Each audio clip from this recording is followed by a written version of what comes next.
チャプター4までに判明している情報をもとに、プロトタイプの目的について考察を進めていきます。プロトタイプは登場回数が少ないため、その目的や外見などは依然として不明であり、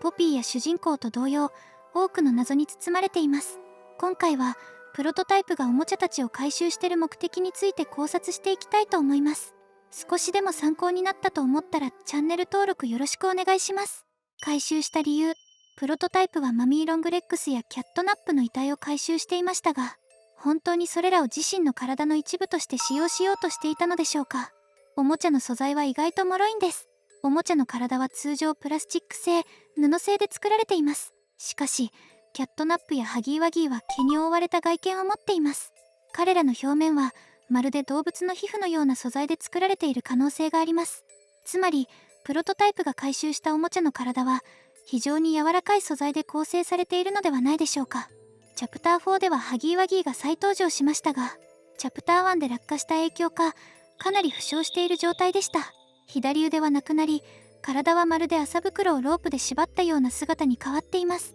このように、おもちゃの体は丈夫ではないんです。もしプロトタイプが自身を強化するために、体の一部を収集していたのであれば、こうした脆い素材ではなく、もっと強固なものを利用するはずです。例えば、ソーヤー博士のロボットのように金属製にすれば、はるかに強度が増すでしょう。また、武器として活用するのであれば、採掘所の丸ノコのような確実にダメージを与えられる武装、バーブのような殺傷性の高い武器を装備するのが合理的です。では、なぜ明らかに脆いおもちゃのパーツを回収しているのでしょうか。これは単に自分の体を補強するためではなく、救済のためだったと考えます。プロトタイプは回収して自分の一部にする、と言及したのはマミー・ロングレックス。しかし、これは制作者が意図的に仕掛けたミスリードであるように感じます。つまり、プレイヤーに誤解を与えるための言い回しだったのではないでしょうか。これこそが全ての元凶だと考えられます。プレイヤーの視点からすると、マミー・ロングレックスのこの発言は、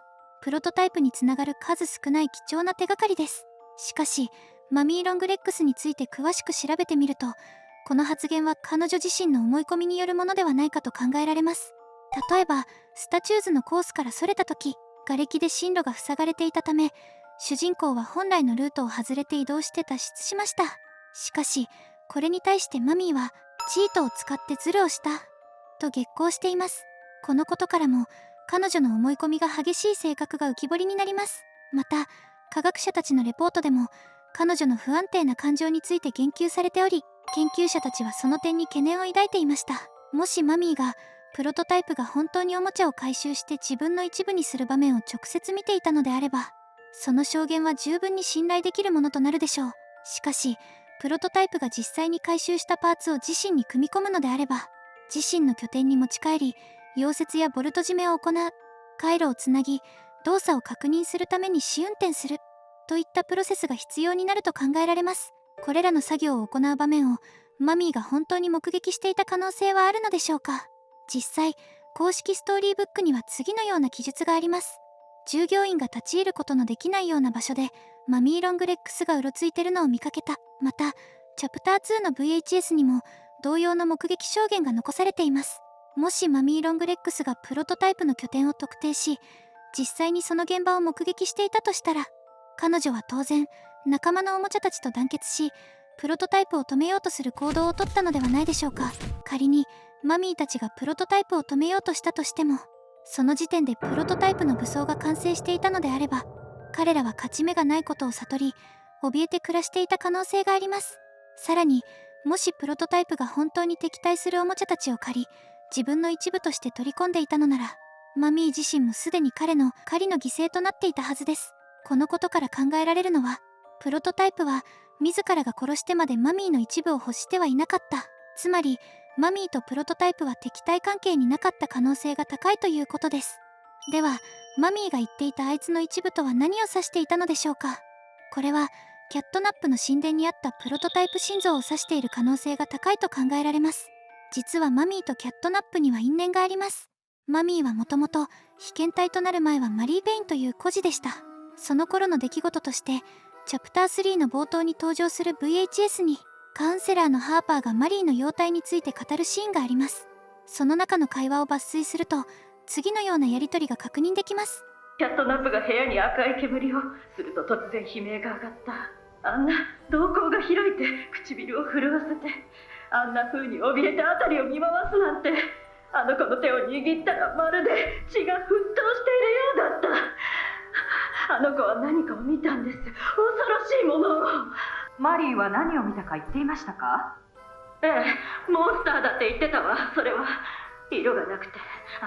あの子の心臓があんなに激しく、あの子にとっては現実だったの。この会話からマリーは色のないモンスターに対して極度の恐怖を抱いていたと推測できます。キャットナップの赤い煙を吸ってしまうと顎の長いモンスターになったように見えます。この時キャットナップは白い色になっています。色がないと表現されるものが白い色である可能性は十分に考えられます。したがってもしマリーが被験体となりマミー・ロングレッグスへと変化していた場合、彼女がキャットナップに対して強い嫌悪感を抱いていたと考えるのは自然なことではないでしょうか。実際にスリープウェルではマミーはキャットナップの呼びかけに応じていない唯一の主要キャラクターでした。また隊列を組んで移動する際、マミーはキャットナップの隣に配置されていました。しかしこれはマミー自身の意思ではなく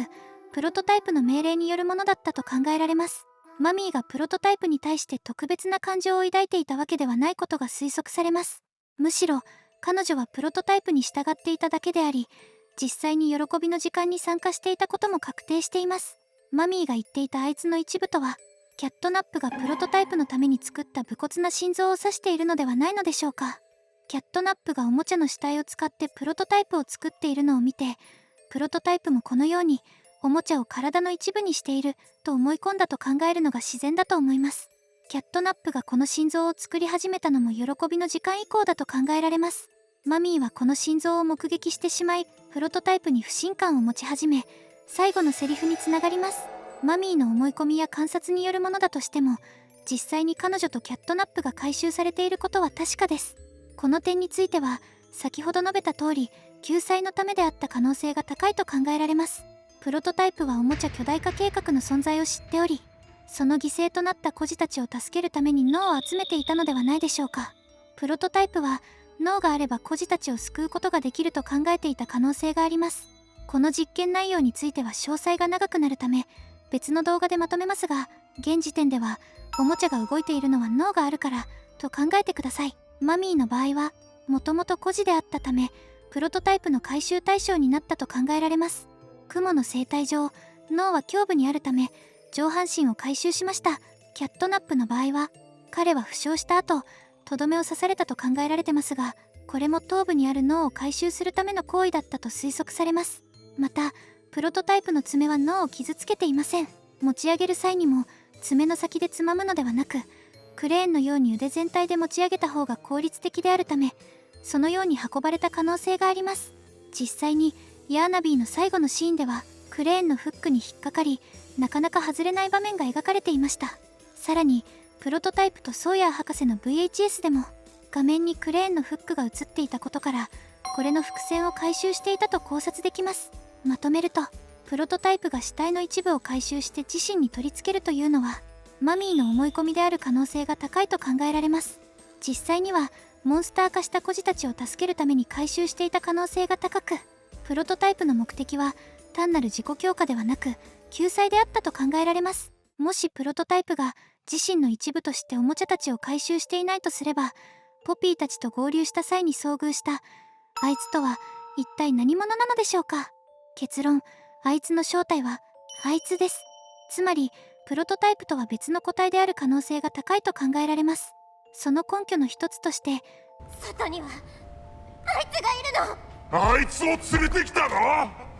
あいつと一緒にいる。あいつが外にいるんだ。あいつの気を引きつけて遠い。誰もあいつをプロトタイプと呼んでいないことが挙げられます。セーフヘイブンに到着した際、ポピーやドーイはあいつと呼び、オーリーもあいつと表現していました。彼らにとってあいつとプロトタイプは別の個体というのが共通の認識と考えられます。最初は単にセーフヘイブンでプロトタイプの話をした後、その呼び方が変わっただけかと思っていました。しかしよく見てみると、キシーがあいつに対して怯えていないのです。一方でチャプター4の最後のシーンでは、キシーは声を聞いただけで震え上がっています。この違いは単なる言葉遣いの変化ではなく、別の存在であることを示唆しているのではないでしょうか。またこのあいつという呼び方はポピーの VHS にも頻繁に登場します。あんな使い嫌い、あいつが憎い、このことも憎い、それにあいつが。確かにプロトタイプの話をしている最中なので、あいつがプロトタイプを指しているのだと理解できます。しかしどこか不自然な感じが拭えません。特にオーリーと発電機を直すシーンを振り返ると不審な点が浮かび上がります。プロトタイプであるオーリーが「あいつがどこにいるんだ!」と発言し、その後同意があいつの気を引きつけることになります。もしあいつの正体がプロトタイプであれば、主人公に手順を説明している最中は同意と対峙している可能性があります。その状況で発電機の直し方を教えていたら同意が不審に思うはずです。さらにあいつは防衛システムが解除された時のみ現れます。最初に同意が防衛システムを解除すると、その直後にあいつが近づいてきました。その後セーフヘイブンに到着し、防衛システムを再起動します。次に発電機を修理する際、一時的に防衛システムを解除すると同意は再びあいつと遭遇します。ちなみにこの時の手順は発電機を直すための正しいプロセスだったようです。ところでこのシーン、なんか違和感ありませんか？プロトタイプがトンネルであいつを見失った。見かけなかった。基礎部分にいなかった。それとも何？どういうこと？あいつ、僕があいつを遠ざけた。発電機は動いてる。でもそんな。プロトタイプを見失ってしまったということは、一度はその姿を目撃して逃げられたということになります。さらに同意はプロトタイプの行方をつかめず、主人公に問いかけています。しかしその直後の同意のセリフでは、あいつを遠ざけたと言っています。これは確実にどこかへ追いやったことを示しています。もしあいつがプロトタイプそのものであるなら、逃げられたのに遠ざけたという表現は不自然ではないでしょうか。つまりこの時同意はまずあいつを見つけて追い払いました。そしてその後にプロトタイプを発見し、追跡を開始したものの見失ってしまったのです。そのタイミングで主人公がやってきました。この場面を別の角度から考えると、あいつを遠ざけたのは僕じゃなくてプロトタイプだったのか。発電機が動いていることで防衛システムが再起動し、それを感知してあいつが自ら逃げたのかとも解釈できます。この意味深なセリフを紐解くと、同意はあいつを引きつけているつもりだったものの、実際はプロトタイプが同意の注意をそらしていた可能性が出てきます。つまりあいつは遠ざかったのではなく、プロトタイプが同意を翻弄している間に主人公が仕掛けた爆弾を回収し、セーフヘイブンに仕掛けていたのではないでしょうか。今日の動画をまとめると、プロトタイプが回収している目的は孤児たちの救済のため、マミーの思い込みによるセリフによってプロトタイプは巨大化してると誤解させた。あの足の影の本当の正体はあいつ。皆さんはどう思いましたか？よければ考察などを教えてください。